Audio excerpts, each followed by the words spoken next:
Well, hello. Thanks so much for tuning in to learn about vegetarian and vegan diets. We're going to explore what constitutes a vegetarian and a vegan diet, their benefits, what happens in the body to increase your health, macro and micronutrients you need to watch when eating meatless, the truth about fish and soy, and finally, how to implement a meatless diet in a healthy way. So to get started, let's define what a vegetarian is. Vegetarians don't eat meat. So the natural question would be, what constitutes meat? And the majority of people will answer that any animal is meat. Some include fish in this, some don't. Often, we refer to people who consider themselves to be vegetarian but still eat fish as pescatarian. There's also something called a lacto-ovo-vegetarian, which is just a person who doesn't eat meat but still consumes dairy and egg products. Next is a vegan who doesn't eat any type of animal, and this includes fish, or an animal product like dairy, eggs, and sometimes even honey.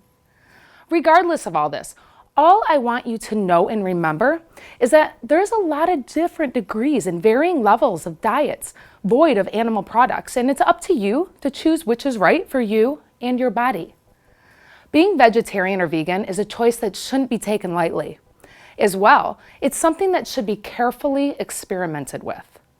Maybe that means you hire a health professional, meaning a qualified physician, dietitian, nutritionist, or health coach, or you take it upon yourself to carefully and extensively research what makes a well-rounded diet for a vegetarian or vegan. If you do it yourself, you'll need to research, read, experiment, and then implement. This could take you 50 to 100 or more hours. People often complain to me that it's too expensive to see a nutritionist or a health coach because the costs are typically out of pocket, meaning insurance doesn't pay for it. And I agree, it's unfortunate, but that's the way our current medical insurance system is, so if you want the help, it's your choice to figure out how important this is to you. But I will say this, you'll pay for your health now, or you'll pay for it later. You can pay for it now by investing in prevention, or you can pay for it later in prescription therapy, hospitalization, or just pain and suffering of living in an abused body. And the sad thing is, most people don't even know how much they're abusing their body. Constantly putting toxic foods into your body is abuse. It's widely accepted and it's standard in our society, but make no mistake about it, it's abuse.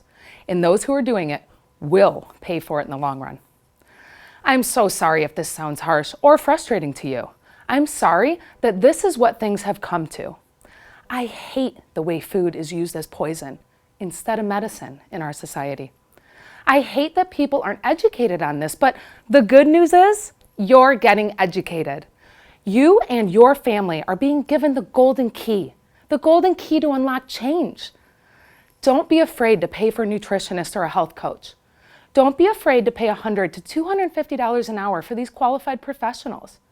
Remember, that price has to cover their rent, licensing, continual education in a field that's constantly learning new information, plus the cost of living, taxes, health benefits, retirement. Think about your salary and how much after your benefits you're actually getting paid per hour.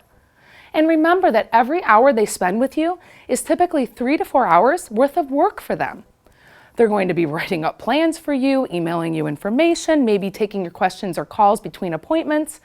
It's invaluable. And having a qualified health professional on your side might very possibly be your key to success. Value these people. The right guide will take you places you've never imagined possible.